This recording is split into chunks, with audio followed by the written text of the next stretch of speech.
മച്ചന്മാരെ ഗിരീഷ് വെണ്ണറ വ്ളോഗിൻ്റെ പുതിയൊരു വീഡിയോയിലേക്ക് സ്വാഗതം. ഇന്ന് ഞാൻ നിങ്ങൾക്ക് മുന്നിലേക്ക് എത്തിക്കുന്നത് ആക്റ്റീവ 110 സെറ്റ് ചെയ്യണ കാഴ്ചകളുണ്ട്. അതായത് പെയിൻ്റ് അടിച്ച് റീസെറ്റ് ചെയ്ത് പുതുപുത്തം പോലെ ആക്കണ കാഴ്ചകളാണ് ഇന്ന് നിങ്ങൾക്ക് മുന്നിലേക്ക് കൊണ്ടുവന്നത്. അപ്പോൾ മാക്സിമം ഈ വീഡിയോ സ്കിപ്പ് അടിക്കാതെ കണ്ടു കഴിഞ്ഞാൽ നിങ്ങൾക്കും നിങ്ങളുടെ വണ്ടി സ്വന്തമായിട്ട് തന്നെ അഴിച്ച് പീസാക്കി റീസെറ്റ് ചെയ്യാൻ പറ്റും കേട്ടോ. നല്ല പക്കയായിട്ട് ഇതുപോലെ പെയിൻറ്റ് ചെയ്ത് നമ്മളെല്ലാ സാധനങ്ങളും നല്ല ഭംഗിയാക്കി ഇങ്ങനെ നിരത്തി വെച്ചിട്ടുണ്ട്. വൈറ്റ് കളറാണ് ഈ ആക്റ്റീവൊക്കെ അടിച്ചേക്കുന്നത്. അപ്പോൾ അതിൻ്റെ ബ്രേക്ക് ലൈറ്റ് കാര്യങ്ങളൊക്കെ എടുത്തിട്ട് സ്ക്രാച്ച് വരാതിരിക്കാൻ തെർമോക്കോളിൻ്റെ മുഖത്ത് വെച്ചിട്ട് സെറ്റ് ചെയ്തുകൊണ്ടിരിക്കുകയാണ്. അപ്പോൾ അതിൻ്റെ സൈഡിലെ പാനൽ രണ്ടും സെറ്റ് ചെയ്തുകൊണ്ടിരിക്കുന്നതാണ്. അപ്പോൾ ഈ സൈഡ് പാനലും കാര്യങ്ങളൊക്കെ സെറ്റ് ചെയ്തതിന് ശേഷം ബാക്കി ഈ വണ്ടിയുടെ ഫുൾ ഫിറ്റിങ് ഈ വീഡിയോയിൽ കാണിക്കുന്നുണ്ട്. ഫുൾ പീസാക്കി നല്ല പക്കയായിട്ട് പേൾ വൈറ്റ് അടിച്ച ആക്റ്റീവ് ഉണ്ട്. അപ്പോൾ പേൾ വൈറ്റ് അടിക്കുമ്പോഴേക്കും നമ്മൾ മറ്റുള്ള പെയിൻ്റ് അടിക്കുന്നതിനേക്കാളും കുറച്ച് റേറ്റ് കൂടുതൽ വരും. എന്നാലും നല്ല രസമായിരിക്കും പേൾ വൈറ്റ് അടിച്ചു കഴിഞ്ഞാൽ. നല്ല പുത്തൻ ഷോറൂമിൽ നിന്ന് എങ്ങനെ വണ്ടി ഇറങ്ങുന്നോ അതുപോലെ തന്നെ നമ്മൾ ഇറക്കാനുള്ള ആ ഒരു കണ്ടീഷനിലാണ് നമ്മൾ പെയിൻറ്റ് ചെയ്തത്. അതായത് ഫുൾ പീസാക്കി പെയിൻറ്റ് ചെയ്തേക്കുന്നത്. ഇതിൻ്റെ A to Z വർക്ക് നമ്മുടെ വർക്ക്ഷോപ്പിൽ തന്നെയാണ് ചെയ്യുന്നത്. വർക്ക്ഷോപ്പ് അറിയാലോ, വെണ്ണലയിലുള്ള മോട്ടോടെക് എന്ന് പറയുന്ന ബൈക്ക് വർക്ക്ഷോപ്പാണ്. വെണ്ണല നയാര പെട്രോൾ പമ്പിനോട് ചേർന്ന് തന്നെയാണ് വർക്ക്ഷോപ്പ് വന്നത്. അപ്പോൾ നിങ്ങളുടെ വണ്ടി എന്ത് പണിയായിക്കോട്ടെ, ഏത് രീതിയിലുള്ള വണ്ടി ആയിക്കോട്ടെ, ഇങ്ങോട്ട് കൊണ്ടുവന്നു കഴിഞ്ഞാൽ എല്ലാ വർക്കുകളും നമ്മൾ 100% ഗ്യാരൻറ്റിയോട് കൂടി ചെയ്തു തരുന്നതായിരിക്കും. അപ്പോൾ ഈ ആക്റ്റീവ സെറ്റ് ചെയ്യണ കാഴ്ചകൾ നിങ്ങളൊന്ന് സ്കിപ്പ് അടിക്കാതെ കണ്ടോട്ടോ. അപ്പോൾ ഏകദേശം നമ്മളതിൻ്റെ ഫ്രണ്ട് മൺഗാർഡ് ചേസ് കാര്യങ്ങളൊക്കെ സെറ്റ് ചെയ്ത് ഇങ്ങനെ നേരെ നിർത്തിയിട്ടുണ്ട്. ഇനി ബാക്കി കാര്യങ്ങളാണ് ചെയ്യാനുള്ളത്. പാനലും കാര്യങ്ങളൊക്കെ സ്ക്രൂ ചെയ്തിട്ട് ഈ കാണുന്ന പെയിൻറ്റിങ് പാർട്സ് ഫുള്ള് എടുത്തിട്ട് വണ്ടിയിലേക്ക് ഫിറ്റ് ചെയ്ത് ഒരു വണ്ടിയാക്കി എടുക്കണം. അപ്പോൾ ആ കാഴ്ചകളാണ് നിങ്ങൾ കാണുന്നത്.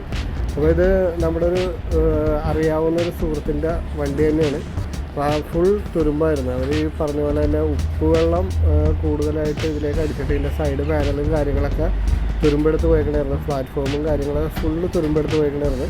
അപ്പോൾ നമ്മൾ പുതിയ സൈഡ് പാനൽ മേടിച്ചിട്ട് നമ്മൾ അടിക്കുന്ന കളറ് അതിലേക്ക് പെയിൻറ്റ് ചെയ്ത് ക്ലിയറാക്കി എടുക്കുകയാണ് ചെയ്തത്. അപ്പോൾ സൈഡ് പാനൽ ഫിറ്റ് ചെയ്യണത് കണ്ടല്ലോ. അത് രണ്ട് സൈഡ് പാനൽ സെറ്റ് ചെയ്ത് അതിൻ്റെ ഫ്രണ്ടിലത്തെ ആ മാറ്റ് ബ്ലാക്ക് പീസും ബാക്കിലെ സീറ്റ് റെസ്റ്റും കാര്യങ്ങളും ബ്രേക്ക് ലൈറ്റും കാര്യങ്ങളും എല്ലാം സെറ്റ് ചെയ്തിട്ടുണ്ട്. ഇനി നമ്മൾ ഇതിൻ്റെ മുകളിൽ വന്ന ബോക്സും കാര്യങ്ങളൊക്കെ ഫിറ്റ് ചെയ്തിട്ട് നേരെ വണ്ടിയിലേക്ക് എടുത്ത് വെക്കണം. അപ്പോൾ ഈ കാഴ്ചകൾ നിങ്ങൾക്ക് ഇഷ്ടമായിട്ടുണ്ടെങ്കിൽ മാക്സിമം ഈ വീഡിയോ മറ്റുള്ള സുഹൃത്തുക്കളിലേക്ക് ഒന്ന് ഷെയർ ചെയ്തും കൂടി ഒന്ന് സപ്പോർട്ട് ചെയ്യണേ. അപ്പോൾ ഈ ആക്റ്റീവ 110 ഫിറ്റ് ചെയ്യുന്ന കാഴ്ചകൾ എല്ലാം നിങ്ങൾ ശ്രദ്ധയോടെ നോക്കി നിന്ന് കഴിഞ്ഞാൽ നിങ്ങൾക്ക് തന്നെ സ്വന്തമായിട്ട് നിങ്ങളുടെ വാഹനങ്ങൾ അഴിച്ച് ചെയ്യാൻ പറ്റും. എന്താ വെച്ച് കഴിഞ്ഞാൽ എല്ലാം നമ്മളൊന്ന് ടൈം എടുത്ത് നോക്കിക്കഴിഞ്ഞാൽ ചെയ്യാവുന്ന കാര്യമുള്ളൂ. അപ്പോൾ ഫ്രണ്ട് സൈഡ് ഷീൽഡ് രണ്ടും പിടിപ്പിച്ചു. അതുപോലെ തന്നെ ബാക്കിൽ ആ മാറ്റ് ബ്ലാക്ക് പീസ് കാര്യങ്ങളെല്ലാം പിടിപ്പിച്ചു.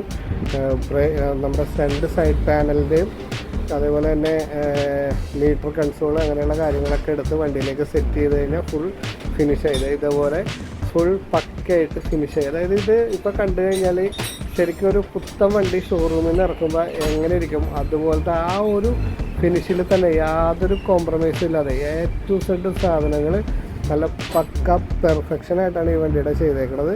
നമ്മൾ ഏത് വണ്ടി പെയിൻറ്റ് ചെയ്താലും ഉടായ്പ് പരിപാടിയും കാര്യങ്ങളൊന്നും ഇല്ല. എല്ലാം പീസാക്കി നല്ല പക്കയായിട്ട് ഇതുപോലെ ഓരോ പാർട്സും നല്ല വൃത്തിയോടുകൂടി സെറ്റ് ചെയ്യും. അതുപോലെ തന്നെ പെയിൻറ്റിങ്ങും പരിപാടിയും കാര്യങ്ങളെല്ലാം നല്ല ഭംഗിയായിട്ട് ചെയ്യുള്ളൂ. അതായത് അഡ്ജസ്റ്റ്മെൻറ്റ് പരിപാടി അത് തട്ടിക്കൂട്ടി ഒന്ന് പെയിൻ്റ് അടിക്കുക എന്ന് പറഞ്ഞു കഴിഞ്ഞാൽ നമ്മൾ അങ്ങനെയുള്ള വർക്ക് ചെയ്യാറില്ല. എല്ലാം നീറ്റായിട്ടുള്ള കാര്യങ്ങൾ മാത്രമേ ചെയ്യാറുള്ളൂ. അങ്ങനെയാണെങ്കിൽ മാത്രമേ നമ്മൾ പെയിൻറ്റിങ്ങിന് പിടിക്കണമുള്ളൂ. അപ്പോൾ പ്രത്യേകം ശ്രദ്ധിക്കുക. പെയിൻറ്റിങ്ങിന് ഏതെങ്കിലും വണ്ടി നമ്മുടെ അടുത്തേക്ക് കൊണ്ടുവന്നിട്ടുണ്ടെങ്കിൽ ഫുൾ പെയിൻറ്റിങ് ഫുൾ ഓവറോളിങ് ആണെങ്കിൽ മാത്രമേ ഞങ്ങൾ ചെയ്യാറുള്ളൂ. അപ്പോൾ ഇതേപോലെ പക്കയായിട്ട് അതായത് നമ്മൾ ചെയ്യുന്ന കാര്യങ്ങൾ നമ്മുടെ വർക്ക് കണ്ടു കഴിഞ്ഞാൽ ഇത് നമ്മുടെ അടുത്തുനിന്ന് ചെയ്തതാണെന്നും അതുപോലെ അവിടെ ചെയ്ത് അത്ര പക്കയാവും എന്നുള്ള ഒരു ധാരണ വന്നല്ലോ. അതിനു വേണ്ടിയാണ് നമ്മളങ്ങനെ ചെയ്യണം, അല്ലാണ്ട് വേറൊന്നുമല്ല.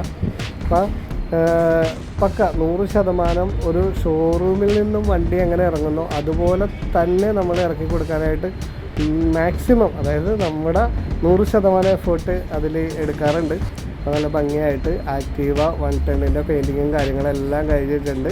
അപ്പോൾ ഇതിൻ്റെ ആൾ വന്നിട്ടുണ്ട്. അപ്പോൾ ഇതിൻ്റെ ആൾ ഈ വണ്ടി ഒന്ന് ഡെലിവറി ചെയ്തു പോകുന്ന കാര്യങ്ങൾ വരെ ഞാൻ ഇതിൽ കൊടുത്തിട്ടുണ്ട്. അപ്പോൾ കസ്റ്റമറും വളരെ തൃപ്തനാണ്, 100% ഹാപ്പി ആയിട്ടാണ് ആൾ വണ്ടി നമ്മുടെ അടുത്തുനിന്ന് വാങ്ങിക്കൊണ്ട് പോയത്. അപ്പോൾ ഇത്രയുള്ളൂ ഇന്നത്തെ വീഡിയോ. ഈ വീഡിയോ ഇഷ്ടപ്പെട്ടിട്ടുണ്ടെങ്കിൽ മാക്സിമം ഒന്ന് സപ്പോർട്ട് ചെയ്യണേ. ബൈ.